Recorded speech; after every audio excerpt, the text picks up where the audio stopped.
Hello, ladies and gentlemen, and welcome to the Year of Underrated Stephen King podcast. I am Kim C. I am a university fiction teacher specializing in fiction workshop, and this is my one-woman Stephen King podcast, which celebrates the writing of Stephen King, encourages reading Stephen King, and generally can't stop talking about Stephen King in all forms. Thank you all so very much for joining me on this very special, long-awaited episode where after 5 years, Kim C has reached the tower. I completed my first read-through of the Dark Tower series that began, oh my goodness, yeah, this math is correct, in early 2021. Wow. I finished Dark Tower VII around 2 to 3 weeks ago, and since then I have been coming back down to earth after a massive book hangover of happiness, amazement, sadness, and overall wonderment at King's skill level as a writer, as well as the epic reader's journey that is the Dark Tower. Friends, I know my own personal road to the tower has been a long and bumpy one with a lot of uncertainty and confusion and a buttload of questions, but boy did I love the hell out of this 7th installment. This was a really satisfying read for me because King executed a ton of skill with this final book. He provided a plot-heavy novel that was full of heartfelt closing doors and shocking while simultaneously satisfying twists and turns. King really shined in this heavily plotted novel zone and reminded us all that when you have a heavy plot story like this one, we need those surprises to intensify the ride, and boy did he deliver the thrills. And yet on top of those thrills, the narration was so intimate and close that in the end, through all the uncertainty and pain, everything felt right and solid, and I can't help but feel like the reader was rewarded for previously engaging with the other 6 books. King managed to encompass the totality of not only Roland's journey, but the reader's journey of not just Dark Tower VII, but the Gunslinger, Drawing of the Three, The Wastelands, Wizard and Glass, Wolves of the Calla, and Song of Susanna. It's a feat, everyone. It's really masterful, completely magical, but also so much happens in this book, my friends. So many plot points, so much action, and it's never overwhelming or confusing.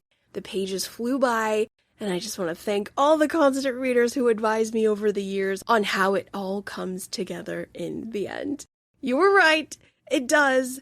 Everyone was right. They were all right. Thank you all so much for telling me to relax over the years because honestly, it all came together in the end. All in all, friends, Dark Tower VII was a massive triumph for me, and I'm excited to unpack it with you today. In this episode, we're going to continue with the Tower Tourist Kim C approach. Because this is only my first read, I don't feel I have the expertise for full and total analysis of Dark Tower VII. One would need to hang out with Matt and Scott from Kingslingers for deeper depths, but I want to celebrate what I liked, what was interesting, and of course we must talk about the fate of our main characters, as well as how the novel ended, because it's everything, friends. It really is everything. It's so huge, it's so monumentally earth-shattering that I believe, in my opinion, it's one of, if not the main reason why the Dark Tower series is so celebrated. According to moi, I think Stephen King stuck the landing on a wonderful series of books that spans over 3 decades of work. I closed the novel completely satisfied, looking back at the traveled road with pride, and I don't think I'm alone in that. Buddies, for me, this is a remarkable King work, and I'm so glad and proud and happy that I finished my first run. In this episode, we are returning back to our tried and true exploratory formula of characters, strengths, criticism and questions, as well as final thoughts. This will be a spoiler-heavy exploration in which I cannot be vague about anything for 1 second, so if you have not finished your tower journey, please, my friends, please stay away from this episode. Do not ruin the tower for yourself, dear ones. Oh my god, I feel lightheaded at the thought of someone having their tower journey ruined because of me. Truly, instantly sickened. It's a really special experience no matter where you are in the book series, and I would be devastated if I ruined the tower for you, so please, friends, do not listen to this episode until you've concluded your tower journey. Please, I'm begging you, stop here, stop right now. You are not meant to hear more at this present moment. Soon you can enter, but not quite yet. Alright, gunslingers, let's look at how Dark Tower VII was put together. For my reading copy, I had the Grant American hardcover clocking in at 845 pages with illustrations by Michael Whelan. They are gorgeous. Dark Tower VII is comprised of 5 parts, 1 epilogue, and 1 coda. Part 1, The Little Red King, Don Titi. Part 2, Blue Heaven, Divar Toy. Part 3, In This Haze of Green and Gold, Ves Ka Gan. Part 4, The White Lands of Empathica, Dandelow. Part 5, The Scarlet Field of Can Ka No Re. Epilogue, Susanna in New York. Coda, Found.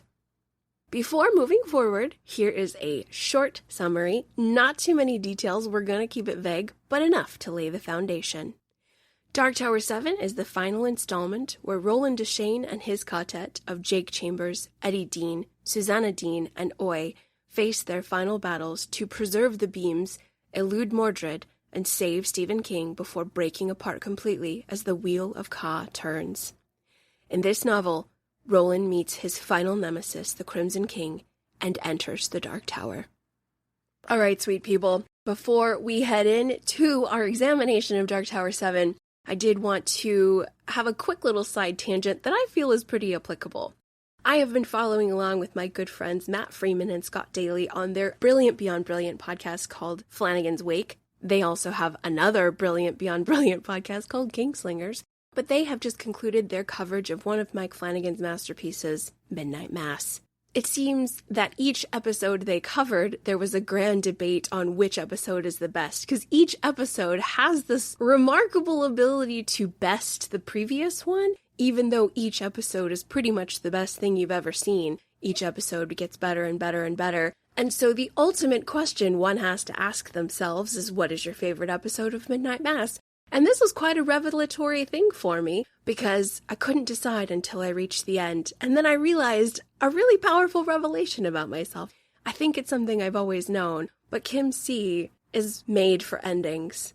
I really do feel something in me is made of stronger stuff than I realize. Even though I am an admitted fraidy cat, I feel I'm mostly composed of cotton candy and would probably dissolve in the rain, which is why I need a lot of sunshine and dance music and candy and, all the things that you would feed a unicorn, I guess. But over the years throughout my life, I've been presented with very hard things where a lot of people have fallen, but I have stood. I think I have a brave heart, braver than I realized. And even though I shed many tears, I do remain on my feet.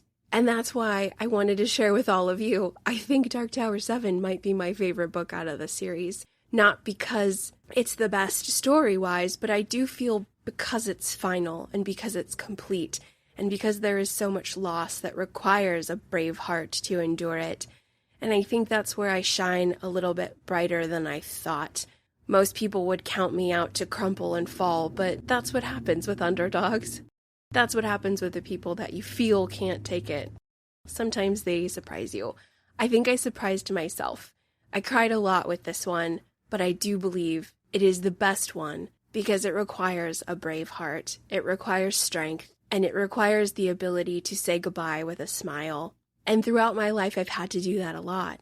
So this was a very emotional reading experience for me, but it showed me a lot about myself, and I totally get Dark Tower obsession.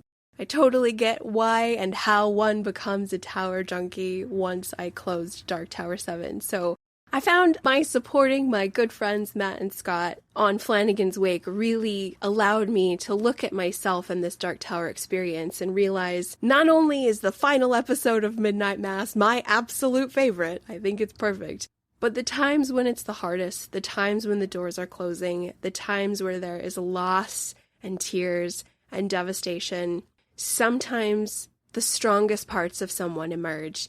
I think I felt that in myself. It was a nice reminder to realize I'm braver than I think, and I can stand on my feet. And yes, I am speaking about works of fiction, but sometimes fiction reminds us just how strong we really are. Anyway, I didn't want this to be too much of a ramble for everyone, but this was an emotional read for me. This was a very personal experience, So I am happy to share it with all of you, but you're going to get a little bit more extra special, squishy, emotional Kim C because this was such a powerful read. Hope you're okay with that. If not, you do you. You'll figure it out. Without further ado, we are in the field of roses, behind our friend Roland, watching him take those steps. I can hear him calling the names. Let's start the show.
Hello, ladies and gentlemen. Let's get into the meat of our Dark Tower VII coverage, beginning with strengths.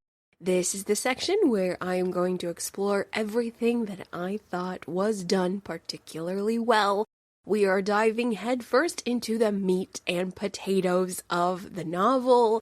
These are the giant beyond giant areas that we need to talk about because they are huge, huge, huge. Kicking off the first of our three categories, I have our narrator, Stephen King, metafiction done well. All right, boys and girls, in my Song of Susanna coverage, I remember talking about the use of metafiction as a thin line of madness or genius, and I do, in this case, having reached the end, believe it was a stroke of genius. However, if we jump back to Dark Tower V, Wolves of the Calla, toward the end of the novel when we get these subtle insertions of Stephen King actually being present in the story, Father Callahan picks up a copy of Salem's Lot. It got very strange. I was really concerned. Then, in Song of Susanna, we actually have Eddie and Roland in 1977 Maine, physically speaking with a young Stephen King. He has not yet written the majority of the Dark Tower story, and so suddenly there's a much larger insertion of Stephen King into the story, and then of course Song of Susanna ends with the death of Stephen King due to him being hit by the van on June 19th, 1999. It ends on a very eerie, somber note, but the hopeful thing in this series of stories where there are other worlds than these, there is opportunity to save the writer before his certain fate. And that in fact happens. Jake and Roland go back to Maine, that same area, in 1999 on the very day the accident is to occur. They prevent disaster. But all around, everyone, I feel the narration in Dark Tower VII is very intimate and close. I think Steve purposely did that. We have 3 occasions where he breaks through and directly addresses the reader.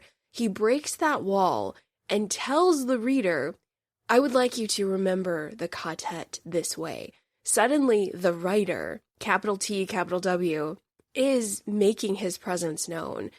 We are observing the hand of the writer. We got a little bit of that in Song of Susanna, where Stephen King actually assists Mia and Susanna in New York City. He gives them a helping hand on their journey. It happens here once more in Dark Tower VII. He assisted Susanna in the house of Dandelow. But more than that, he directly addresses the reader multiple times. In preparation for the breaking of the Ka-Tet, he really pulls the reader aside directly and says, hey, get ready. It's going to get hard. So really focus in on this moment where the Ka-Tet is all together. Really be present with them. That happens twice, everybody. It got my attention. It was very compelling and alarming. And I already knew he really spells it out that hardship is on its way. But with these direct addresses from Stephen King as our narrator, which has such a large presence in this novel, it felt really powerful, everyone. It felt like, okay, this is the hand at work. Yes, Stephen King is physically writing this story, but he's also become a character in his own story. And this is insane. This is insanely cool. It could have gone horribly wrong. It really could have been fumbled way back at Wolves of the Calla throughout Song of Susanna, but it was masterfully wrought, in my opinion, for Dark Tower VII. My last favorite moment when King addresses the reader is, of course, at the very end. This is toward the end of the epilogue of Susanna in New York, with Roland heading into the tower, and he tells the reader, you can stop here. You can stop right here, knowing that the Ka-Tet in some plane, in some place, is together again, in some way. You can find peace with that and stop. Because if you are to follow Roland, you might not be happy. You might not be thrilled with the results because the story needs to end a certain way. I have to end it a certain way. You might not be satisfied with that. And it's just such a wonderful direct address that really stops you in your tracks as the reader. It just makes the whole saga larger than life. It was so powerful. It was such a cool move. And it's such a layer of the tower that I find so fascinating. I think the next time I make a full Dark Tower journey, which actually might be sooner rather than later based on my new book club's curriculum for 2026, I'm really going to pay a great deal of attention to how King starts to weave in the threads of metafiction, beginning at the end of Wolves, throughout Song of Susanna, and then how it bubbles up in Dark Tower VII in such a cool way. After the writer is saved, the narration definitely has a more intimate quality. It's really cool. It's very strong. It's one of those things where not only is he writing this insanely large, episodic, tons of moving pieces, tons of spinning plates, lots of plot, wow, so much he has to make happen. And yet, the narration is really special. This is no run-of-the-mill narration. King has become a character in his own saga, and I'm kind of in love with this. I really think this is a masterful stroke. So I want to kick off our very first strength with metafiction done well. Category number 2, Kashoom, the breaking of the Ka-Tet. All right, lovies, as mentioned in our first category, we have direct addresses from the narrator to the reader telling them, prepare yourself. Sadness is coming. Sadness is on its way. You need to be ready. Of course, as we all know, that's impossible. But I do want to talk about the fate of our Ka-Tet. Every single person. I want to give a little bit of spotlight to each and every person we lost, because I think the deaths of our Ka-Tet, the fates of our members, as devastating as they are, it's such a wonderful closing of this chapter in the saga. Let's first begin with our first member of the Ka-Tet, Eddie, the prisoner. Eddie, unfortunately, is our first Ka-Tet member to fall. This happens in Part 2, Blue Heaven, at the Battle of Algol Ciento. This really delightful mother effer named Pemley Prentice takes him out, and we hate him. We want Pemley dead forever, forevermore, in every lifetime. May he endure pain and suffering. But Eddie's death really shocked me. I don't know why. I think it was just the way it happened, because Pemley's down. The victory was upon them. Everybody was high-fiving and cheering after this battle of Algociento, and then the wheel of Ka moved and Eddie was shot. This one was very shocking and surprising, and I'm trying to really figure out why, but I guess it's because it's the first. King was really prepping / frightening the reader with the imminent death and or loss / breaking of the Ka-Tet with this word Kashoom. It's coming. We knew it was coming, and so Eddie's the first, and it hurts.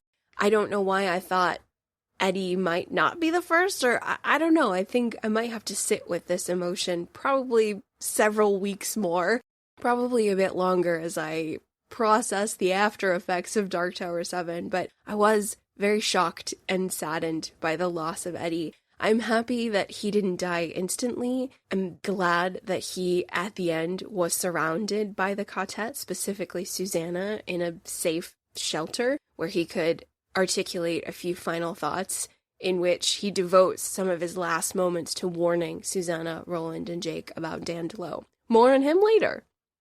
The next member of our Ka-Tet that we lose is Jake.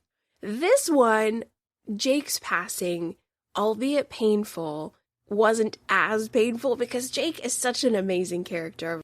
Jake is so complexly cool because even though he is a young boy, little preteen, adolescence, he is so mature for his age because King has really put this young person through hell.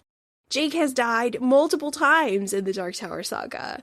Once, of course, in the Gunslinger. Next, in Drawing of the Three, he gets squished because Jack Mort throws him in front of a taxi cab. So that's 2.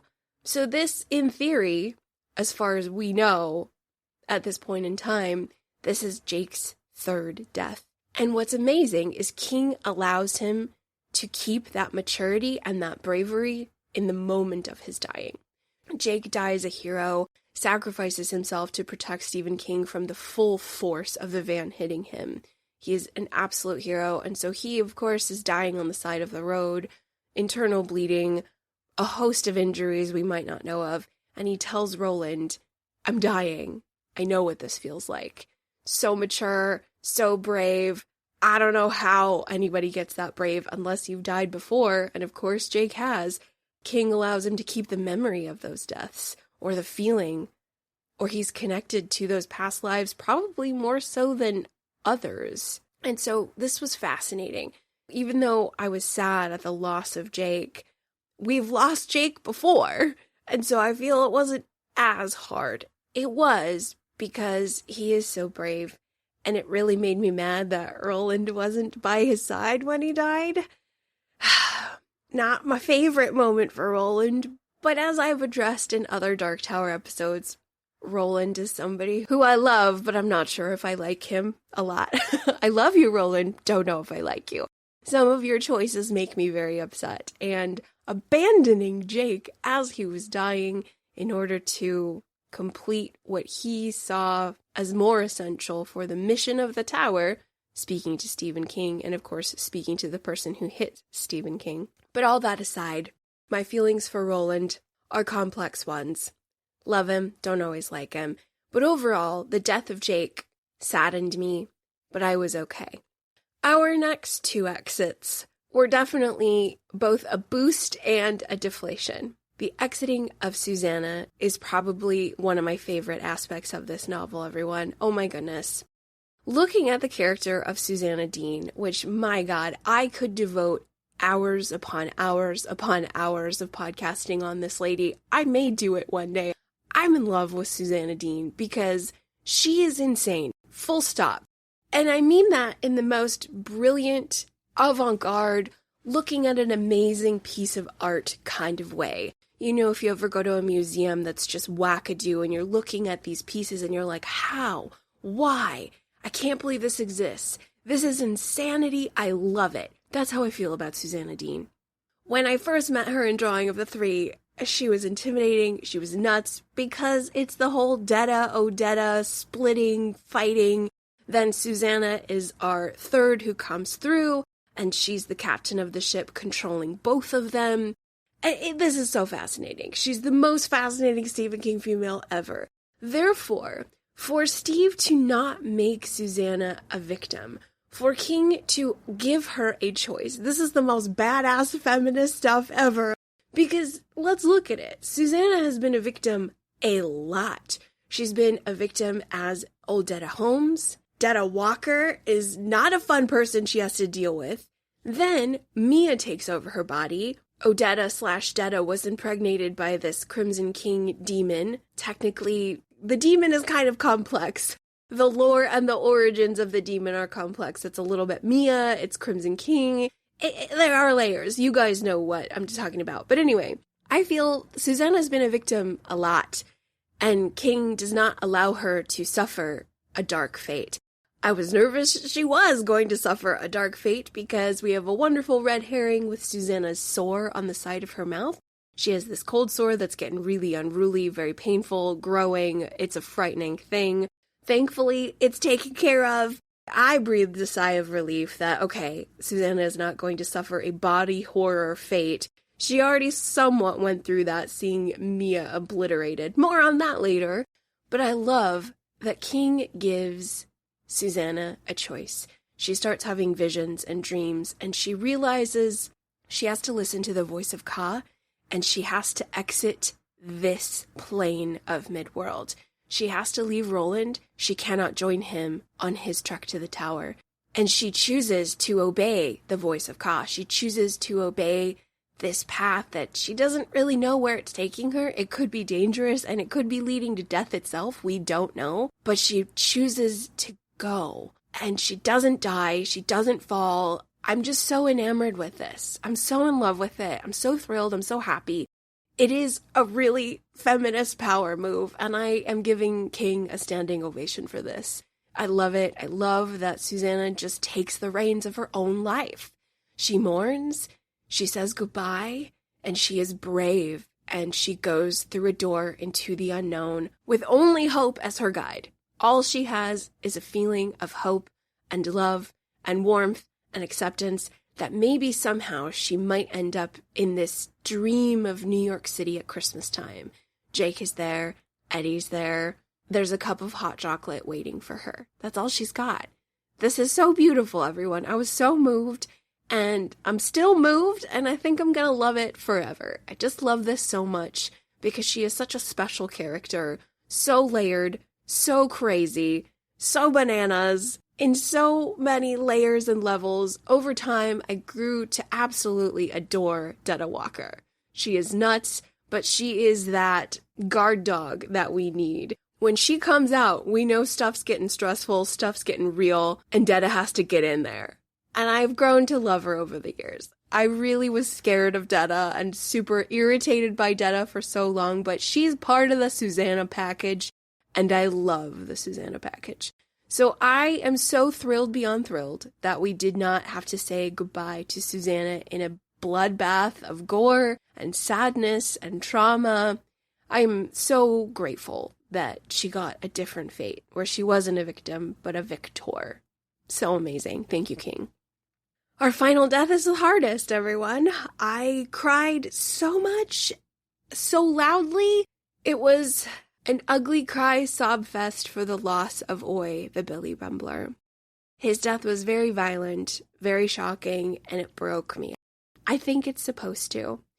And I really do believe that all of the losses of our Ka-Tet members were orchestrated accordingly. I think the order in which they left allowed for the reader to fully crack in half as we're approaching the end. Oy's death was just so full of shock and sadness. Of course, after Susanna leaves, it's only Roland and Patrick Danville. They are closer to the tower than ever, and of course it is Mordred who hurts and ultimately kills Oy. And this hurt the most. This absolutely hurt the most because Oy is such a sweet little angel character. Billy Bumblers are this raccoon-dog hybrid, and if you are an animal lover, which I believe many of us are out there, it just hurts so much when the animals in King's universe get taken out. But this one, Oi had a personality. He was a little hero. He loved Jake. He was just this loyal pet to not only Jake, but the Ka-Tet in general. And he sacrificed his life. He really did try to do damage against this Mordred attack to protect Roland and Patrick. He was a hero. He is forever a hero. I miss him. I love him. And his death cracked me open. I'm still not okay, everyone. I am still processing the pain. But I understand why Oi is forever the most favorited Stephen King animal. I get it. I've spoken to several constant readers over the years, and at the top of the list, it's always Oi the Billy Bumbler, and I was always so not confused, but curious about that. Curious why he's always at the top. Oh, I get it now. I get it now, and now I find myself writing his name in big, bold, capital letters in the #1 spot forevermore. He is the best, and I get it now. He is a brave, precious little hero who deals with his own grief at the loss of Jake, and then, of course, the loss of Susanna, the loss of Eddie. He is suffering, he is sad, and then we have the ultimate Kashoom, the ultimate breakage, where Roland loses him in this terrible attack. It's a really hard scene to read. I think I'll cry forever at the loss of Oi. He is the hardest death. He really is. I struggle with it now. I'm holding back tears now. That's how you know. That's how you know one is deeply affected. And this was a wonderful character. And it was especially devastating to say goodbye to them in the way that we did, in the way that it happened. So, wow. I am so moved as a reader, but I am destroyed as a reader as well. And ultimately, looking at the Ka-Tet, we cannot move forward until I read my favorite chunk of the text featuring our Ka-Tet in a very special moment. It's going to be hard, but I really want to read this scene, everybody. Just be with me in this moment. This might be one of my favorite Dark Tower moments ever. When I read it, I was so moved. I had tears in my eyes, knowing that what was ahead was going to be devastating. I had no idea just how devastating it was going to be, but I think where King positions this scene, in the end, when I look at the loss of our Ka-Tet and the hope that they are rejoined again in some plane, somewhere, sometime, because Ka is a wheel, and I do believe the Ka-Tet is eternal. I loved this scene so much, and I'm so glad King put it in. We're going to read it together. This is a beautiful moment where the Ka-Tet is together with one another for one of the final times. This scene can be found in Chapter 4 of Part 2, Blue Heaven, on page 258 in the American hardcover. He had found a large green bottle marked Perrier. Now he opened it and ascertained that Perrier was water. He took 5 cups and poured a measure into each. He set them down in front of Jake, Susanna, Eddie, Oi, and himself. "Do you call me Din?" he asked Eddie. "Yes, Roland, you know I do. Will you share Kef with me and drink this water?" "Yes, if you like." Eddie had been smiling, but now he wasn't. The feeling was back, and it was strong. Kashoom, a rueful word he did not know yet. "Drink, bondsman." Eddie didn't exactly like being called bondsman, but he drank his water. Roland knelt before him and put a brief, dry kiss on Eddie's lips. "I love you, Eddie," he said, and outside the ruin that was Thunderclap, a desert wind arose carrying gritty poison dust. "Why, I love you too," Eddie said. It was surprised out of him. "What's wrong? And don't tell me nothing is, because I feel it." "Nothing's wrong," Roland said, smiling, but Jake had never heard the gunslinger sound so sad. It terrified him. "It's only Kashoom, and it comes to every Ka-Tet that ever was. But now, while we are whole, we share our water, we share our Kef. 'Tis a jolly thing to do." He looked at Susanna. "Do you call me Din?" "Yes, Roland, I call you Din." She looked very pale. Perhaps it was only the white light from the gas lanterns. "Will you share Kef with me and drink this water?" "With pleasure," she said, and took up the plastic cup. Drink, bondswoman. She drank, her grave dark eyes never leaving his. She thought of the voices she'd heard in her dream of the Oxford jail cell.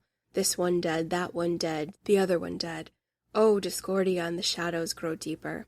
Roland kissed her mouth. I love you, Susanna. I love you too. The gunslinger turned to Jake. Do you call me Din? Yes, Jake said. There was no question about his pallor. Even his lips were ashy. Kashoom means death, doesn't it? Which one of us will it be? I know not, Roland said, and the shadow may yet lift from us, for the wheels still and spin. Do you not feel Kashoom when you and Callahan went into the place of the vampires? Yes. Kashoom for both? Yes. Yet here you are. Our Ka-Tet is strong, and has survived many dangers. It may survive this one too. But I feel... Yes, Roland said. His voice was kind, and that awful look was in his eyes, the look that was beyond mere sadness, the one that said this would be whatever it was, but the tower was beyond, the Dark Tower was beyond, and it was there that he dwelt, heart and soul, Ka and Kef. Yes, I feel it too. So do we all. Which is why we take water, which is to say fellowship, one with the other. Will you share Kef with me, and share this water? Yes. Drink, bondsman. Jake did. Then before Roland could kiss him, he dropped the cup, flung his arms around the gunslinger's neck, and whispered fiercely into his ear. Roland, I love you. I love you too, he said, and released him. Outside the wind gusted again. Jake waited for something to howl, perhaps in triumph, but nothing did. Smiling, Roland turned to the billy bumbler. Oi of Midworld, do you call me Din? Din, Oi said. Will you share Kef with me and this water? Kef! What? Drink, bondsman. Oi inserted his snout into his plastic cup, an act of delicacy, and lapped until the water was gone. Then he looked up expectantly. There were beads of Perrier on his whiskers. Oi, I love you, Roland said, and leaned his face within range of the billy bumbler's sharp teeth. Oi licked his cheek a single time, then poked his snout back into the glass, hoping for a missed drop or two. Roland put out his hands. Jake took one and Susanna the other. Soon they were all linked, like drunks at the end of an AA meeting, Eddie thought. We are Ka-Tet, Roland said. We are one from many. We have shared our water as we have shared our lives and our quest. If one should fall, that one will not be lost, for we are one and will not forget, even in death. They held hands a moment longer. Roland was the first to let go. Oh, everybody, feel it. Just feel the pain, feel the beauty, feel it all. I loved that scene so much because, circling back, I love Roland. I don't like him always, but this time I loved and liked him in the same moment. This time I saw his whole heart. He could feel what was happening. He knew it was happening. And he decided to take the moment by the reins and tell his friends how he felt about them. This is a good move. This is a powerful move. One that we should all keep close to us. I loved it so much. All right, sweet people. Let's talk about the ending. Category number 3. Ka is a wheel. Okay, my dudes. We get to that final chapter. The Crimson King has been somewhat defeated for the most part. Roland has said the names of everyone who has helped him on his way to the tower. He walks into the tower. Wow. Inside the tower are rooms with scents and artifacts from his life, beginning from infancy all the way to the present moment. There are so many rooms and stairs and voices and memories and echoes from the past. It's a life review for Roland Deschain. And he gets to the final door, and he steps through the door, and I was blown away, everyone, because suddenly the text is almost a mirror image from the opening page of The Gunslinger, indicating to the reader that the entire journey was a loop, that all has been reset, that Roland is starting the journey again. From the beginning, from the very first moments when we met him on the first page of The Gunslinger, and I am in awe. I love this so much. This is so powerful. This is so deep. This is so perfect and real and true. I love it. I think it's exceptional. I think it's remarkable. I am a huge fan of this final move, this final chess move. And I personally don't understand if a person hates it, but that's just me. I guess endings in general are difficult to swallow. But like I said in the intro, I think I'm made for them. I do feel I enjoy an ending and looking back at the journey as a whole. And that's what this final moment allows us to do. What's really compelling on that final page is we see that Roland has the Horn of Eld, which is such a powerful symbol for the character of Roland, the Kingdom of Gilead, the role of gunslinger. The horn was last held by his best buddy Cuthbert. It was lost at the Battle of Jericho Hill, and so Roland never had that in the original Gunslinger. So the fact that he has the horn, this is hope, everyone. This is hope in all capital letters. This is hope that this new journey, this new reset, this new beginning, maybe Roland has learned some lessons from the previous loop. Perhaps different choices will be made where friends and loved ones are honored to a stronger degree, where love and friendship is protected more, and the tower isn't as sought after. Or maybe it is. Maybe it's always going to be that way, because it seems like what the reader can gain from the finale is that Roland is locked in.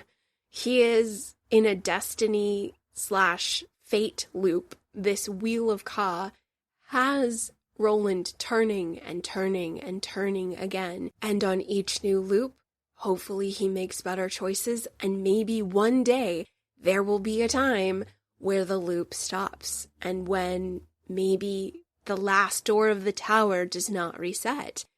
I don't know. I've been sort of staring off into nothingness for a few weeks now, thinking about how huge and epic this ending is.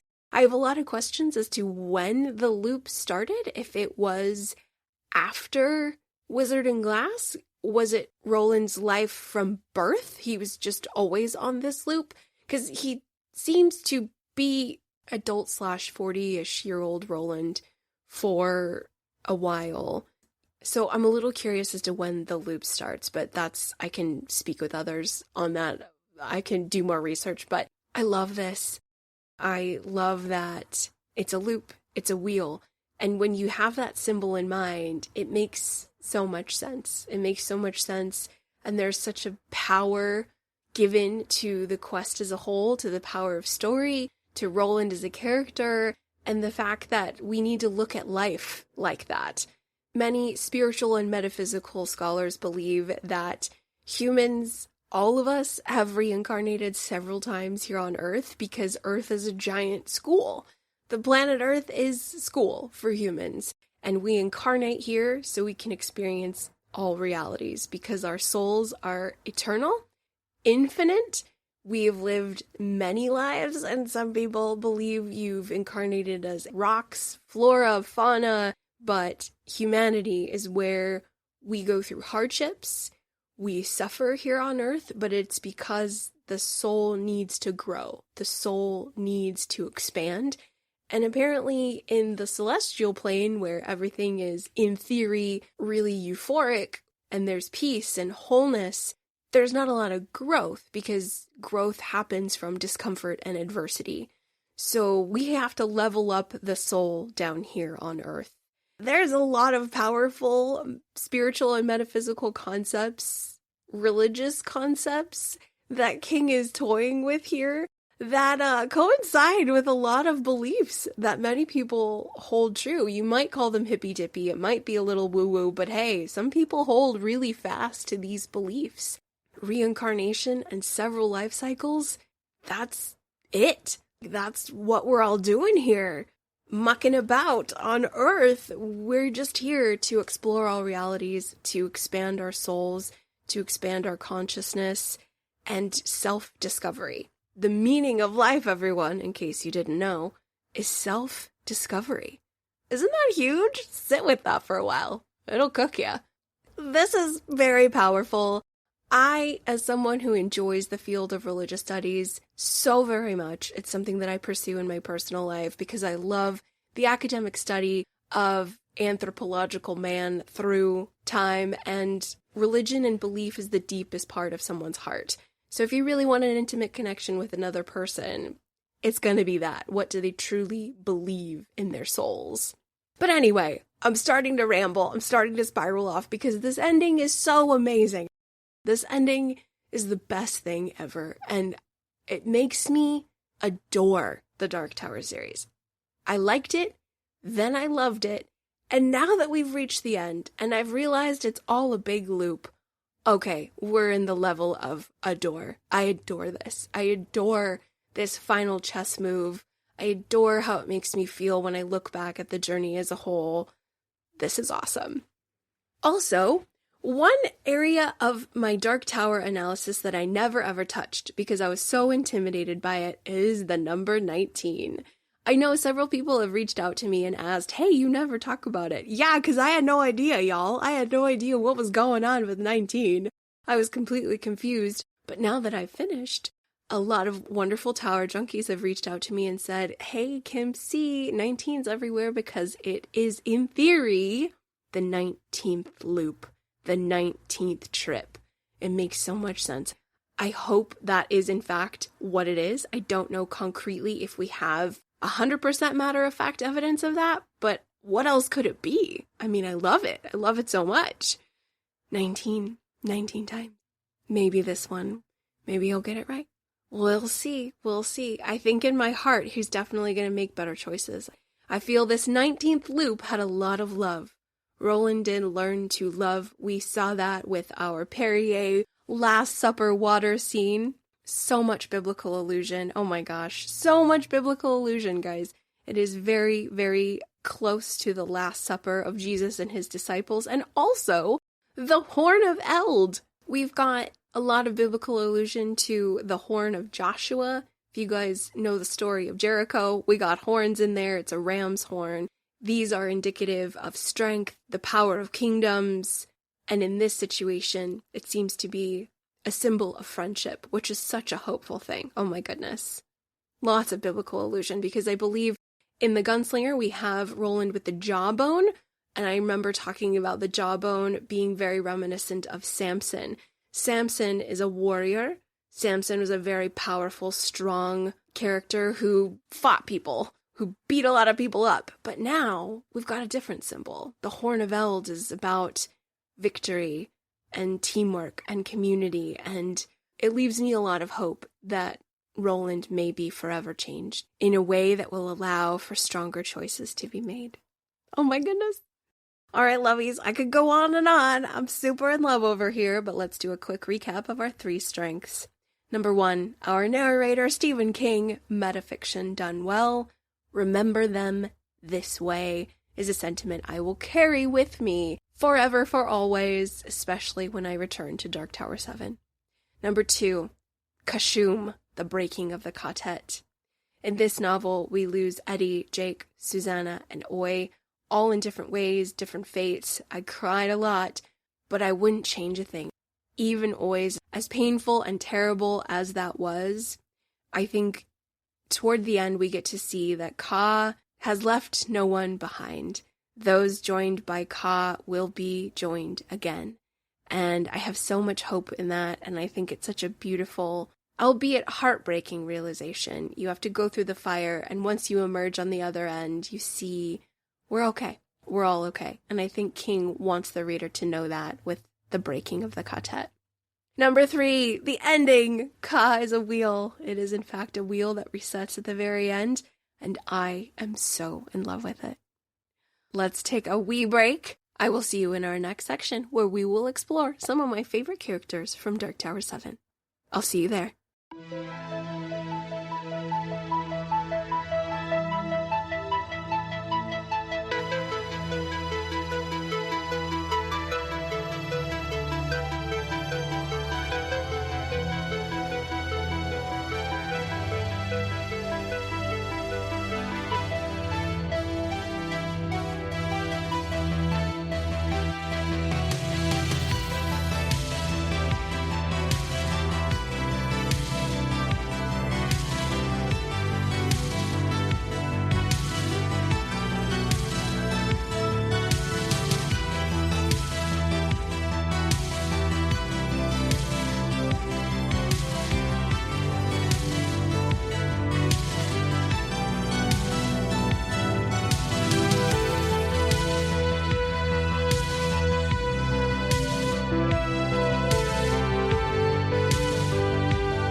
All right, good people, let's launch into our character section.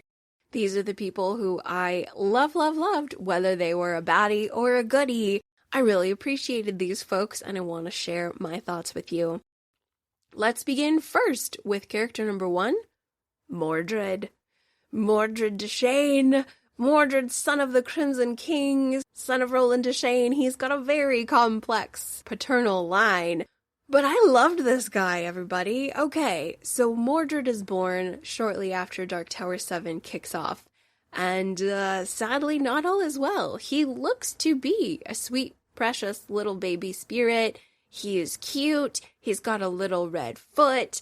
That does not last long because he destroys, eats, maims, kills his mother, Mia, in the form of a freakish spider. I'm a big fan of King's use of spiders as a symbol. And yeah, this one is creepy, crawly, and awful. What I also love about Mordred is that he is a rapidly growing little person. He can switch from spider form to human form, and every time we see baby Mordred in human form, he seems to be growing at an accelerated rate.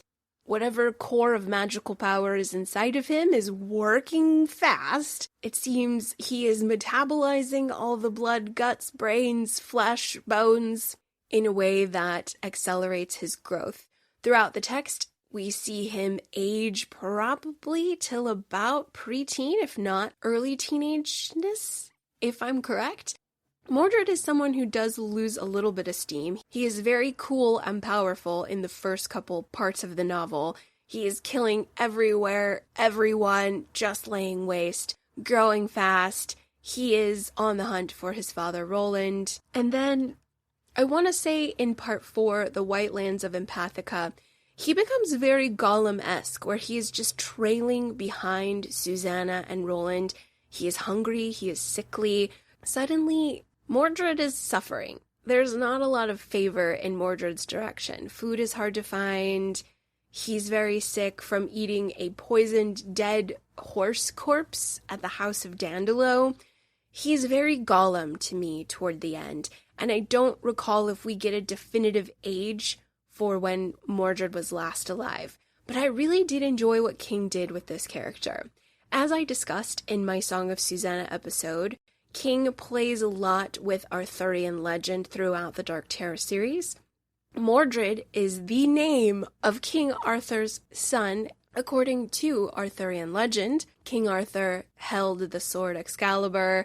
The steel from the sword Excalibur is what Roland's guns are made of. And there is indeed a son named Mordred.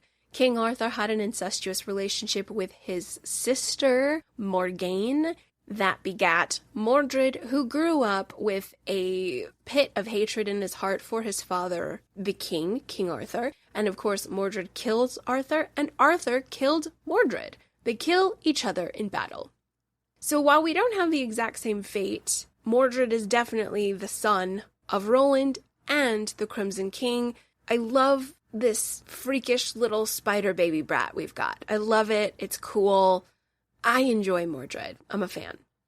Let's move on to our second set of characters. Number 2, Dinky Earnshaw and Ted Brodigan. To break is divine. In part 2, Blue Heaven, we are in this compound called Algul Ciento, and it is there where we are reunited with the most amazing character, Mr. Ted Brodigan. Hopefully everyone is familiar with Ted Brodigan from the novella Low Men in Yellow Coats.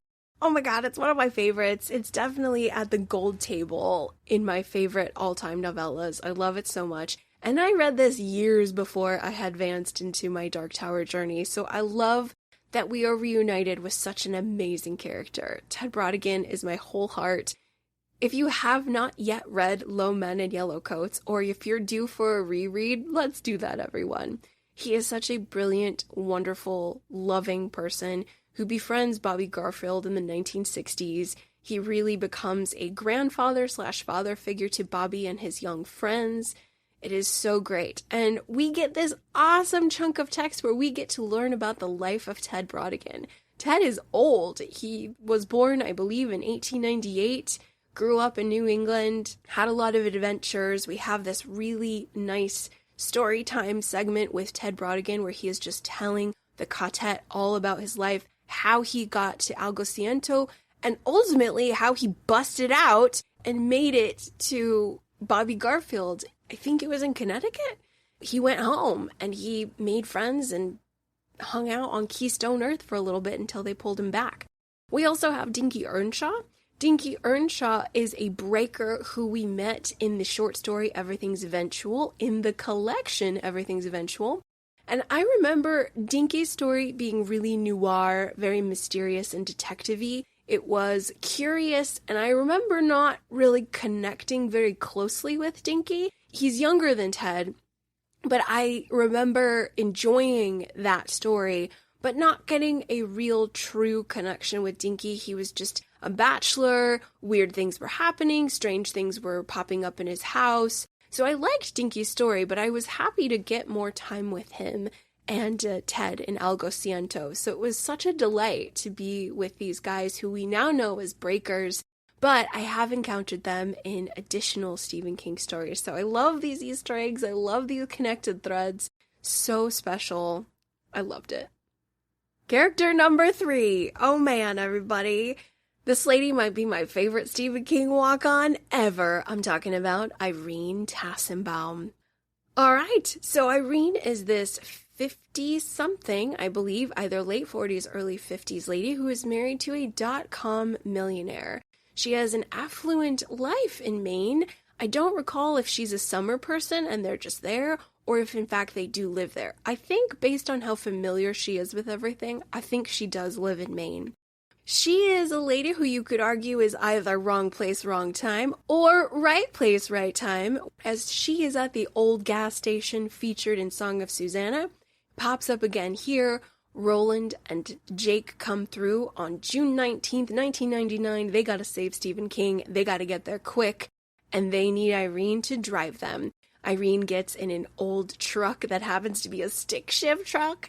And girlfriend knows how to drive it. She goes for it. She's barreling her way over there. It is so cool. And then it gets better. Not only is Irene there as Jake is taking his final breaths, I was really grateful she was next to him. Well, King really gives this lady a wild good story. So we learn that Irene is comfortable in her life. She is a lady who is on the arm of her very important husband. We don't learn a lot about her friends or her community or what she's involved in or hobbies, but it seems like there's not a lot of spark in her marriage, and this is someone who is just resigned to go into the sunset of life, but not today, according to Stephen King, and I just love this so much. Irene stays with Roland at a hotel because he asks her to take him to New York City. She agrees, but she ultimately does what we all would do, I'm assuming, and goes for it in terms of carnal comfort. Roland is grieving. She just saw this young boy die. She has no idea the depths of Roland's grief and everything he has endured, but what she does see is that he's a hot cowboy. He is a hot cowboy from another world, and women have a sixth sense about these things, and Roland and she share some carnal comfort, and I love this so much because I would have done the same thing. I really would have, everyone. I think that Roland is the great free pass for us all in relationships, don't you think? I mean, I've never been super into Roland. I've never been majorly attracted to him. I am more of a Billy Summers girl, as you guys know. But Roland is similar to Billy Summers in a few ways, and I just love that they have a warm one-night stand together. I just love this walk-on of Irene. I love everything about what she gets to experience. Roland didn't necessarily want to have sex with her, but she wanted it, and so Roland was very accommodating. I just love this. It's fantastical. It's romantic for this walk-on character. This lady who is just would never ever believe in a billion years that she could ever have something that is straight out of a romance novel happen to her. And King really scratches that Paul Sheldon itch, everyone. This is so romantic. He doesn't indulge into the romance at all. I think it's only me who is leaning into the romance of it. This is hot. This is a fantasy scenario. a hot, rugged cowboy from another planet. He gives you decent vibes of safety. You don't feel like he's gonna murder you. You are attracted to him. He needs your help. Yeah, it doesn't matter if you're married. You're going for it. You are seizing life. You are grabbing onto it. You are in the moment. You have left the door open for magic. I love this. I love everything about this very odd, random connection with Irene and Roland, and she gets him to New York, which leads into our fourth character spot, the Tet Corporation, featuring Nancy Deepno, Moses Carver, and Marion Carver. Irene gets Roland to New York City, and there is a giant skyscraper on the lot of the Rose. It is the Tet Corporation, which is for the force of good. Once I got to this portion of the novel, I told myself, when I read the Dark Tower series again, I'm going to spend a lot more time breaking down and understanding all of the corporate stuff floating around in this universe. I had a tricky time with North Central Positronics, then there's the Tet Corporation, then there's Sombra. There's a lot going on, guys, you know. And so I feel I had a good grasp of these concepts, but I wasn't really leaning too heavily into them. I was just trying to get my bearings and figure stuff out. But this was a really helpful moment for me.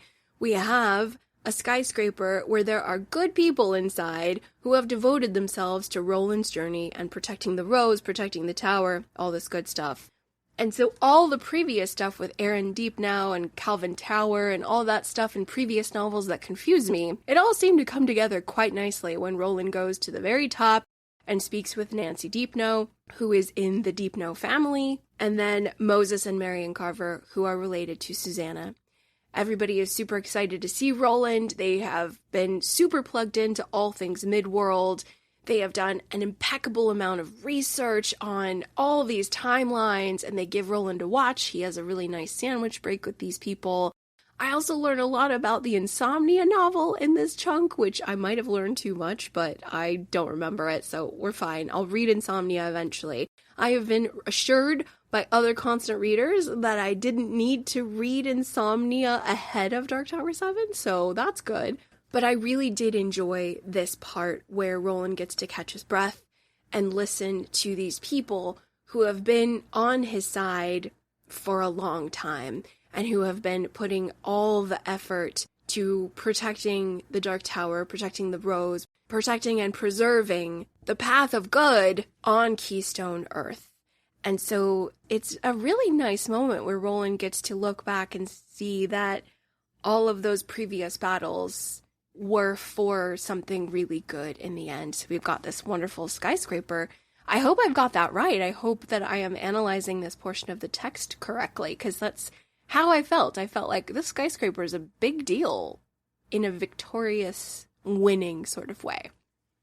Number 5.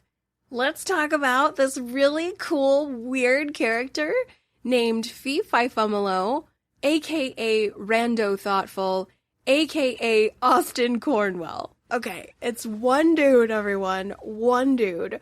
So if my comprehension is correct, we have this guy named Austin Cornwell who is around Keystone Earth. He's from New England. He somehow gets to Midworld, and he gets a high position in the court of the Crimson King. He is the Crimson King's Minister of State, and his name is Rando Thoughtful.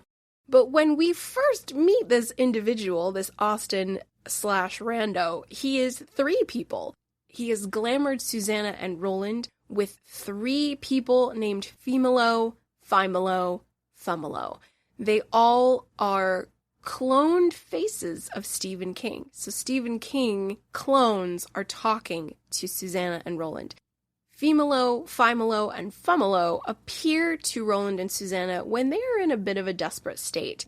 They have been out in the wilderness for a long-ass time. They are hungry, they are cold, they have just been exposed to way too damn much. They're doing okay, but they are freezing and starving. And so that's when they first meet this character. And I just love this nesting doll character we've got, guys. We got a lot of glamour moments in this text, more on that later, but I like the Alice in Wonderland aspect of Fumalo, Fumalo, which fee-fi-fo-fum for the fairy tale connection that we see in so many Stephen King works. It's everywhere. I think that's from Jack's Beanstalk, actually. The giant said, "Fee-fi-fo-fum, I smell the blood of an Englishman." Lots of fairy tale, Alice in Wonderland stuff, and then fee-fi-fo-fumalo. That's very challenging to say. Fumalo, fumalo. Poof away, we've got Rando Thoughtful, who says, "Hey, I also used to be named Austin Cornwell."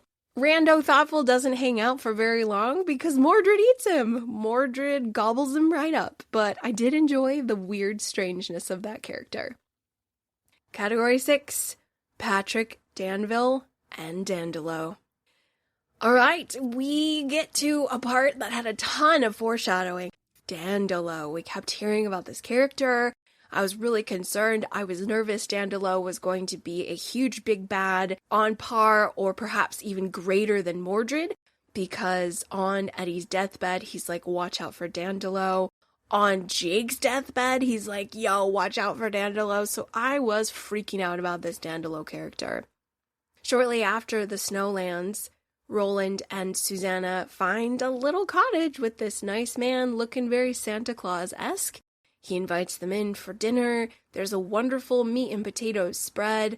This guy has the gift of gab. He is a chatty Cathy. He's a great storyteller. And Roland and Susanna are having a wonderful time laughing. Their bellies are full. All is well. But no.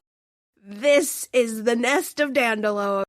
Thankfully, Stephen King saves the day, helps Susanna realize, yo, this is a creature. This is an eater. And sure enough, Roland was suffocating from laughing too much.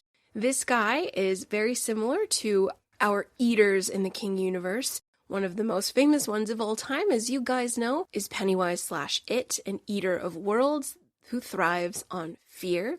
We have another eater. This is for constant reader experts. If you jump over in the 4 Past Midnight collection, this novella is called The Library Policeman. There is a woman inside named Ardelia Lortz who runs a library, and she feeds on the fear of young children. Frightens them, makes them cry, digests that fear, stays young and beautiful forever. She's actually a really cool villain. She might be one of my favorites. Let's throw Dandelow in that bunch. Dandelow eats laughter. I think one could also say he eats energy output, but in this case, concretely, it's laughter. He is feeding on the laughter of Susanna and Roland, getting more youthful, getting stronger. Once Dandelow is vanquished, thanks to Susanna's gunslinger prowess, Roland and Susanna make their way to the basement where they see this poor, precious creature who has been locked up and abused for heaven knows how long, and his name is Patrick Danville. Bless this poor little angel. Patrick Danville is also from Keystone Earth. We don't get a ton of details as to the where and when. We get 1 or 2 little moments where King says he was from around Susanna's time in the 60s, and he had his tongue removed. He can't talk. He is very malnourished. His age is hard to decipher because he is so malnourished. I just feel so bad for this guy. But we love Patrick because, wowee, this kid is talented in the visual arts. If you give Patrick Danville a pen and paper, he is going to draw you the most exquisite, glorious drawings. They are beautiful, and guess what? They have magical powers. If Patrick Danville erases something, well, it's going to erase in real life, and we see that go down with our character Susanna. He helps her with her cold sore, and then we also see that with our big bad, the Crimson King. More on that later. But I loved this character. He was sweet. I want to know more about him. This is a King character who makes me so curious. I could definitely read a full installment about him.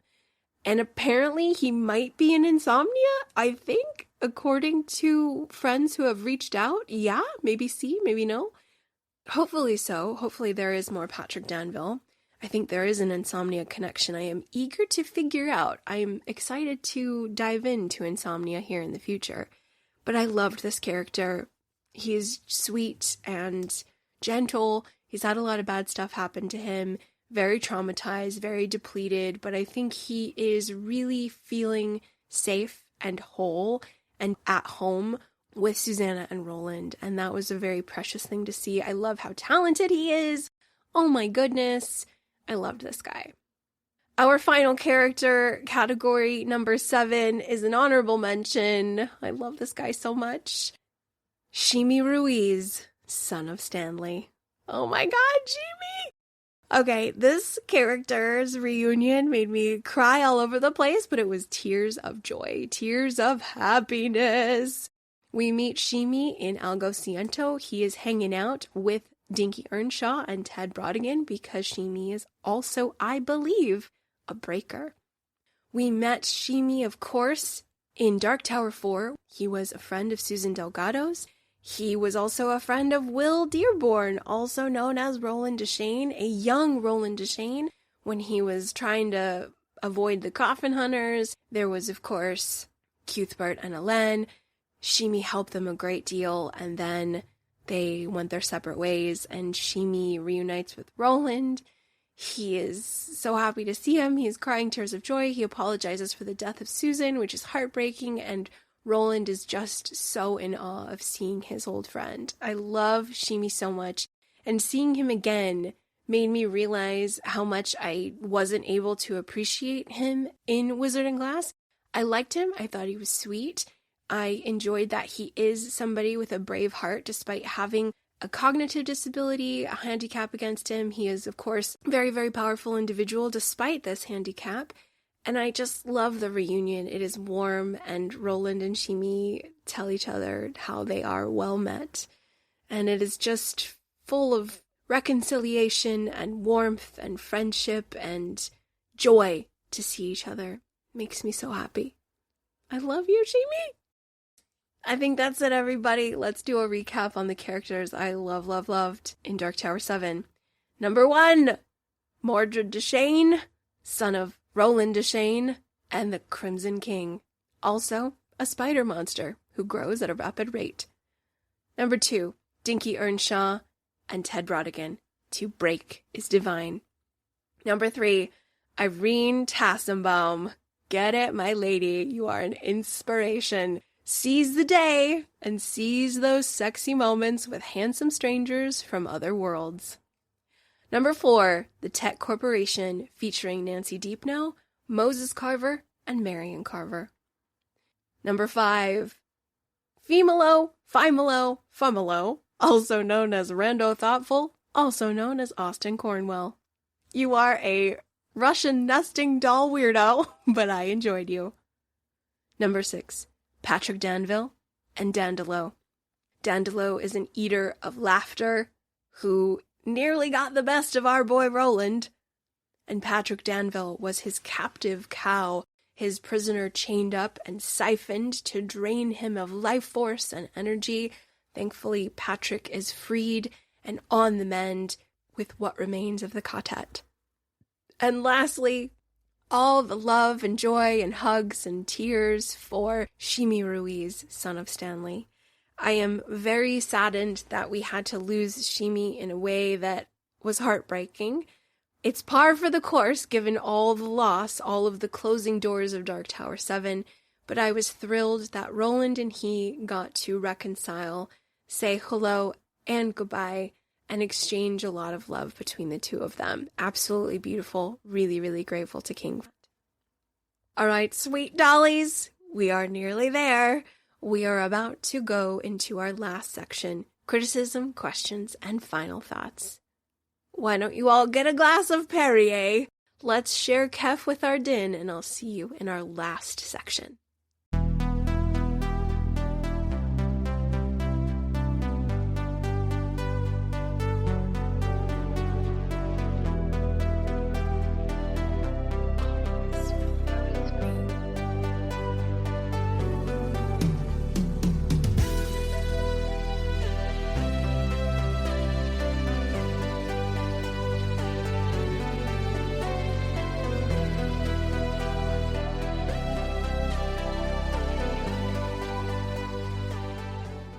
Okay, my beloveds, we are here. This is our last section for Dark Tower VII, where I'd like to take a look at a few critical moments, questions, as well as my final thoughts on not only Dark Tower VII, but the Dark Tower series as a whole. I think I can do it. We're going to try. I have two questions I'd like to pose to everyone, or really one question in one area of concern / just throwing it out there. Number one, this is a big one, guys. I've heard a lot of yay and nay for this scene, but I want to ask all of you about the death of Walter O'Dim / Randall Flagg. Okay, my dudes, this is very early in the Dark Tower VII text. This is in part 1. The Little Red King, I believe it might be at the end of Little Red King, at the start of part 2, Blue Heaven. But Walter O'Dim is in one of the Dogons where little baby Mordred is hanging out. He's been recently born, and little baby Mordred has also laid waste to every living thing in this Dogon. Pretty sure it was a Dogon. Again, correct me if I'm wrong, everyone. I'm just the tourist. It's my first time. Be gentle with me.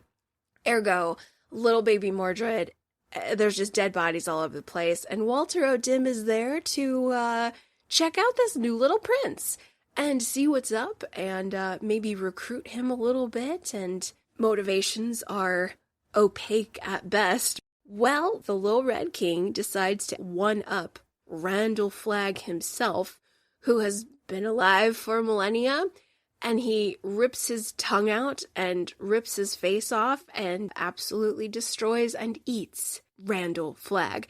And as I was reading this, folks, I thought to myself, okay, this is a death of Randall's. He's gonna be back, of course. He's eternal, he's forever. But then other constant readers said, no, he's done, he's gone forever, kaput, no more. And I freaked out. I could not compute that, everyone. What do you mean Randall Flagg is dead forever? No, that's not happening. Because a nuclear bomb took out Vegas in the Stand, and Homeboy survived, and he's in a primitive tribe somewhere becoming their deity. So no, Randall Flagg is alive, right? Right? Right? Question mark? Guys, I need help. This is a 5-alarm fire. I need help. Is he dead forever? I gotta know. Because if he is, I don't think I like this scene as much as I did originally. Because I think I enjoy Mordred killing Randall Flagg / Walter / Martin. Because Randall Flagg is such a pompous asshole. He's this demon, he's Legion, this ancient evil force who is always looking for power, slithering around, doing what demons do, which is to destroy people, gain power, all of the checkpoints in the Demon Handbook. He, of course, wanted total authority over the earth in the Stand, at least according to the text. Randall Flagg is awesome. He's an awesome baddie. I love him. I'm a huge Randall Flagg girly. You guys know this. I'm into him, and I did not think he was gone forever. The second I read that little Mordred was ripping his tongue out, mauling his face, eating his eyeballs, I was like, oh, well, this is a lesson learned, Randall. You messed with the wrong baby spider. You thought you owned the joint, as you always do, and lesson learned. I guess we'll see you around sometime in whatever form you may take, whatever RF you decide to incarnate in.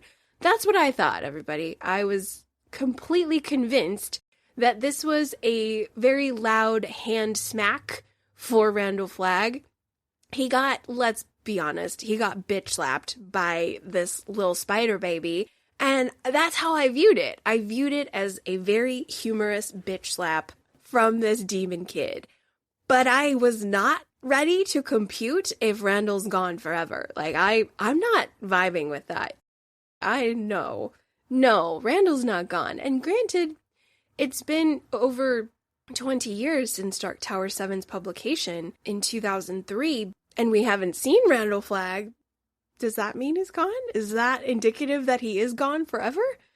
I'm not saying die. Goonies never say die.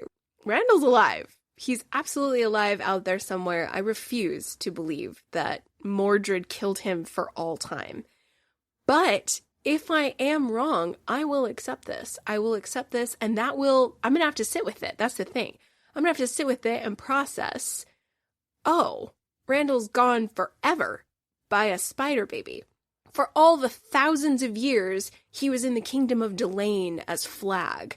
For all the thousands of years he was Walter O'Dim and Martin Broadcloak and bopping around Midworld in the wastelands as Richard Faraday. You're telling me all that time and one spider baby attack takes him out forever? Forever? No way. But if it's true, okay, I'll digest that. I'm not ready to digest it now. Right now, I am vehemently denying it. I am denying that Randall died forever. But if he did, okay, I'll swallow that pill, y'all. I will, but I'm not ready. I think I am leaning towards Randall is eternal, right? Just like Roland's eternal, kinda? Yeah? No, Roland's not eternal. I think Roland can die. Can he? Lots of questions. I'm definitely spiraling out. This is definitely going to be something I contemplate with my next adult beverage in hand. But yeah, everybody, I think I just wanted to throw that out there to make sure I'm on the right page. We're on the same page, because I don't want to be spiraling off for the next few years, thinking wrong information. If it in fact concretely declares that Randall Flagg is gone forever, okay, I will swallow that, I will sit with it, I will make it a part of my knowledge foundation. But if not, I'm going to keep on keeping on in the fan club of Randall Flagg, and he's out there. He's out there walking somewheres, for sure. Number 2, let's talk about our deflated villains. We have Mordred Shane, Dandelow, and the Crimson King. We have 3 baddies in this novel. This novel is jammed with stuff. We probably have a lot more baddies in there. One could say Nigel the robot. We could throw him in there. We always have multiple baddies. Pimley Prentice. We have a lot, actually. Way more than 3. His buddy Finley Otago. But our 3 main ones, Mordred, Dandelow, Crimson King, they are vanquished rather efficiently. And I'm at peace with this. I think it's fine. But I did want to talk about it, because for such a climactic text as Dark Tower VII, with all of this finality and all of this build-up, man, Dandelow had so much build-up. I was convinced he was going to be this earth-shattering titan, and he wasn't. He was interesting, but he was diffused and destroyed rather quickly, which, again, all of this is fine. But is it? Is it? I guess that's where the question is. And I think the question also circles around what I've learned from several constant readers over the years. I remember asking some questions around Wolves of the Calatime when the big battle with the wolves seems to go down without a hitch, meaning it is over quickly. We learn that the wolves are these robotic sort of monster-y things, and they are swiftly put down, and that's that. And I remember around Wolves of the Cala feeling like, that was it? Really? And then, speaking with constant readers, they really helped me digest this, and I feel that's why I'm okay with our deflated villains in this text.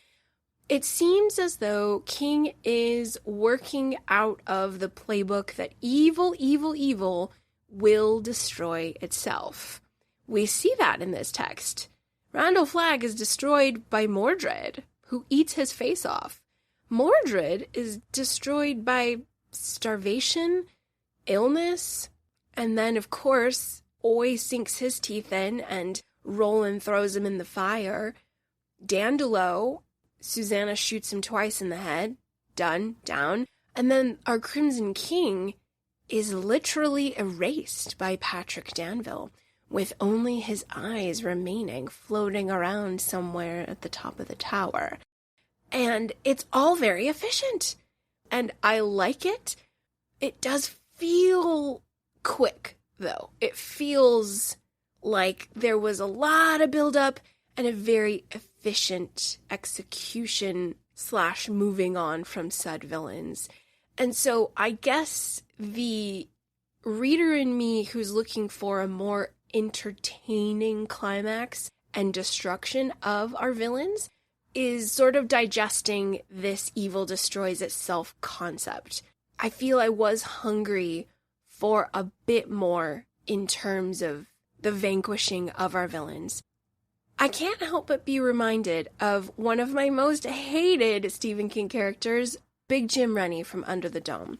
If you guys are familiar with that text, Big Jim Rennie, without spoiling exactly how he goes out, this mofo is in the book for 1,000 pages, literally, everyone. This guy does not die until the bitter end. You're almost at the final page before this guy meets his maker. And I was seething with rage. I was pissed. And so I was hoping that maybe we might see that same kind of thing here with Mordred, Dandelow, and or the Crimson King, especially with the Crimson King. Technically speaking, the Crimson King is still around. His eyes are there, floating, and I'm sure in some way, shape, or form he'll find a body for those eyes and incarnate in some way. But I guess I'm hoping that the villains maybe would have lasted a bit longer, or maybe there could have been a trifecta at the end. But again, having radical acceptance for all Stephen King texts, especially this final Dark Tower Stephen King text, I should just look at his choices and accept them and sit with the fact that, okay, our villains destroy themselves and they are dealt with rather efficiently. But there's a lot of buildup. There's a lot of buildup for the wolves in Wolves of the Kala. There was a lot of buildup for Dixie Pig in Song of Susanna. Dude, Dixie Pig was super effed up. What a freaky monster den. Hole of monsters. Frightening cannibalism going down. Frightening stuff. And then, our three baddies, Mordred, Dandelow, Crimson King, deposed swiftly. And I'm talking about it because I guess something isn't sitting right with me deep down. Deep down, I'm circling around the weirdness of it. But on the surface, I do accept it. I'm okay with it. But I guess there is the lingering, for lack of a better word, disappointment. I think disappointment's perhaps too strong a term. I'm not disappointed. I think I'm just maybe eager for a little bit more. Unknown. Maybe I just need to process everything with a bit more time and then it'll be fine. But I don't know. I guess I'm just throwing it out there because that's where I've got a little bit of an itch to scratch. When I think of Dark Tower VII, this is the only area that I'm exploring with like a, I wonder why he did that, or I wonder why that is a recurring practice concerning our villains in the Dark Tower universe. They seem to destroy themselves. We seem to put them down with great ease. They do some damage, of course, but yeah, I'm curious about this, guys. I'd like to discuss this more with other constant readers as we go forward. I'm wondering if my feelings are valid. Do other people feel this way? A little bit of a letdown concerning the outcome? Or are we all okay and I just need to spend more time with the text and that's how we do? Is that how it goes? Okay. Unknown, but I'm very open to whatever I need to do. But ultimately, yeah, that's the only area of concern I would like to throw out in everybody's laps. All right, lovies, final thoughts. Can we do it? If you listen to my conversation with my friend Matt Hurt on Tower Junkies, I tried to sum this up when I spoke with him. So I've actually had a little wiggle room to do this, so I think I can do it. So if you guys have been listening for a number of years, which I love you, thank you, I would give you a huge hug if I could for all of your kindness. But I started the Gunslinger many moons ago in 2021. I was very confused, didn't get it. Only got it around book 5, and then I really enjoyed the concept of what the tower was. I love book 5 of the Gunslinger. Everything about it is so cool.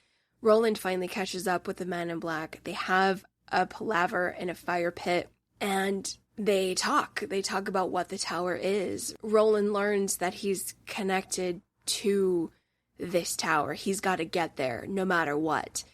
And we learn the tower, it ain't just a tower. It is a very powerful thing. And then Martin disappears. Roland has aged a decade or more. And then the real journey begins. It's just very cool. And I was hooked from book 5 of The Gunslinger. Drawing of the 3 was weird, wacky, wild, and high octane. When I think of Drawing of the 3, I think of an 80s action movie. It reads like that. It is one big giant gun battle. The POV is everywhere, which I wasn't crazy about, but I love the energy of that text. I also love how we have the motif of the tarot. King makes it his own with the prisoner, the Lady of Shadows. I think it's the Pusher. Jake, of course, is a part of this as well. Everyone comes through. The joining of this group. It is wacky, weird, wild, wonderful, full of energy, and I really enjoyed book 2. Book 3 is where I think I started to fall in love. Yeah, I could definitely say that. Book 3, The Wastelands. We are in this nuclear wasteland, this desolate place, but Eddie and Susanna are together. They're in love. Roland's missing fingers. People are on the struggle bus. We meet a little precious baby Billy Bumbler named Oi. Jake comes through. Everybody's together. We are in Lud. There's the pubes and the grays. It's wild. Yeah. And then Randall Flagg. It's very cool. And it feels solid. It feels like a very solid episode in this Dark Tower saga because the tower and the beams and the trek to the tower becomes very real. The quest seems very real in book 3. Book 4 is stunning. My God, everyone. Wizard and Glass is such an unexpected dream of a novel because we start out back with the Ka-Tet and then we have this huge, beyond huge, extra long flashback to young Roland. Roland as a young man with his friends, this Prince of Gilead, what it means to be a gunslinger, what it looks like to be with other gunslingers in the town of Magus, in Hambry. He falls in love. I do think he fell in love with Susan Delgado. It was young love, puppy love, but it was passionate, first time, carnal, everything love. It was sexual, it was alive, it was youthful and beautiful and special. It was just so good. And then there is loss, there is this witch named Rhea, there is this magical stone, Merlin's grapefruit, there's the coffin hunters and Jonas, DePape, and it's super Western, it's romantic, it's tragic, it's very beautifully written, and it was such a powerful story, it messed me up so much. I took a whole year to get right with myself, because I had to figure out how to love Roland. I had to figure out how to follow Roland when it seemed like everybody who follows this guy dies. Everyone who follows this guy gets destroyed, gets their heart broken.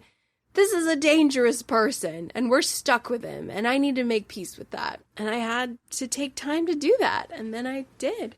Took my time, came back, and loved Wolves of the Calla. Oh man, what a badass book.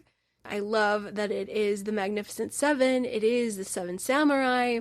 I love everything about it. I love how Western it is. We are trying to save the children of Calla Bryn Sturgis from being ruined. We learn so much about the greater sci-fi world. We meet Andy the robot, and there's some double-crossing, treacherous moles in the mix. It was just so great. Then it gets a little weird. Then it gets a little bit advanced at the end of Wolves of the Calla. And then Song of Susanna was really hard, my dudes. You guys have heard my episode. I was on the struggle bus with that one. Eventually, I emerged from said struggle bus with a sophisticated appreciation for Song of Susanna. But it took me 2 times to read it. And then, after that second read-through, I really enjoyed what King was doing by splitting everybody up. Everybody's on their own mission. Everybody is far apart. It's hardship. It's confusion. Heavy lore. And the Stephen King metafiction thread is very strong. This pregnancy is freaky and frightening. So many spinning plates, moving parts, but essential. Song of Susanna is essential. It sets up everything for Dark Tower VII. We need it.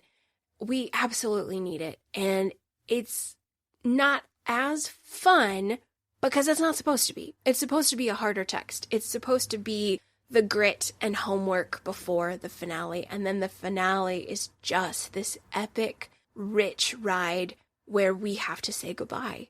We have to say goodbye to the people we have learned to love, the people who we feel as a group we can't live without. We have to say goodbye to them. But the reason is because we have to look ahead to the future, the brand new reset future, and we have to look back at all we've learned. We are being forced to stop and look back and say goodbye to our friends and look ahead to the new horizon where hopefully we make better choices. And there's nothing more beautiful than that for me. Guys, as an educator, this is par for the course. I'm saying goodbye to students every single term. Some are brilliant beyond brilliant who blaze ahead and bloom like roses later on in the next few years, who get into graduate schools of their dreams, who publish things. I'm constantly saying goodbye and constantly saying hello and constantly looking at what I am doing as an educator and the journey I am taking these students on. And they have to look back every term at what we've learned. What have we gained? Where have we grown? I'm constantly on the wheel. That is what educators are always doing. We're always saying hello and goodbye and growing and learning and outgrowing versions of ourselves and outgrowing methods and lessons that aren't applicable as time moves forward. I can't talk to millennials the same way I have to talk to Gen Z. I have to talk to boomer students a completely different way. Things resonate differently. But circling back to what I said at the beginning, I think I'm made for an ending. I know how to handle it. I know how to love it and approach it with a certain kind of reverence. At this present time, Dark Tower VII is my favorite, everyone. I loved that I got to cry it out at the loss of these friends, these beautiful characters. Eddie, our comedic, delightful, handsome little weirdo. Susanna, our goddess, our triplicate dark goddess. Our Odetta Holmes, Detta Walker, Susanna Dean, this trifecta complicated woman. Brave, strong, she's got a good heart. Our sweet Jake, who has lived so many lives, who has lost and lived and died, who grows up as a boy in our journey, even though he is most likely lived longer than everyone in theory. Our sweet Billy Bumbler Oi, who is the pet of our dreams, this loyal companion who we want to take care of ourselves, and who we're so happy to see in every frame, followed by Roland Deschain. Oh man, Roland, you complex, beautiful heartbreaker. You are the rock we all break ourselves against. That's what Roland Deschain is. Many will love him, and many will be sacrificed because of him, but hopefully that is the lesson Roland must learn. Maybe, Roland, the tower is not the ultimate goal. Maybe it's the friends who join you along the journey, and maybe that's the real treasure. It's not the tower. It's not. And maybe that's the reason why you've had to learn this lesson so many times. It's not the treasure chest at the end. It's the people. And Stephen King, as a joiner of people and communities who understands the power of friendship and how it can benefit and enrich a life, I think he wants Roland to learn this lesson. Maybe it's not the tower. Yes, we need to protect the tower. It is holding up all realities. We will always protect the tower. But at the loss of one's soul? Question mark, right? At the loss of one's humanity? Is saving the world worth it?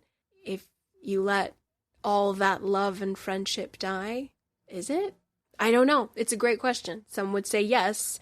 We have to keep reality alive for all worlds, all times. Okay, maybe so. But I wonder what Roland's ultimate lesson will be. We still have to save the tower, yes. But how are we going to do it, right? At what point is the loss of the tower more than the loss of love from friends? I don't know. It's a great question. I think everyone who finishes their journey with the tower mulls over this for a good long while, for sure. I know I am. But let's play a game, everybody.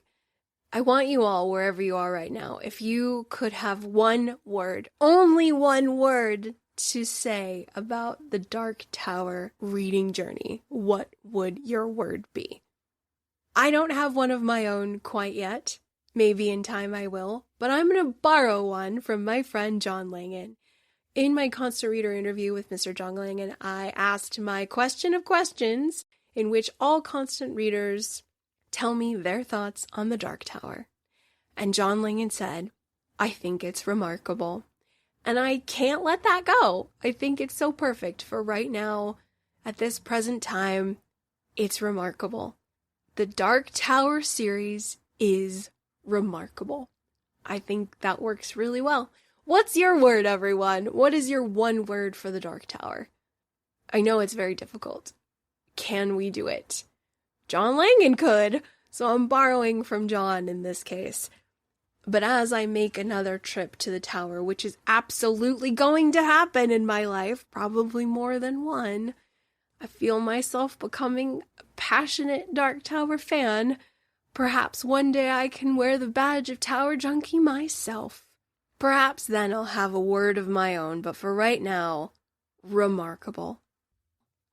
Thank you guys so very much for joining me on this exploration of Dark Tower VII. Thank you especially if you have been with me over the years from the beginning. From the Gunslinger, Drawing of the Three, The Wasteland, Wizard, Wolves, Song of Susanna, and now.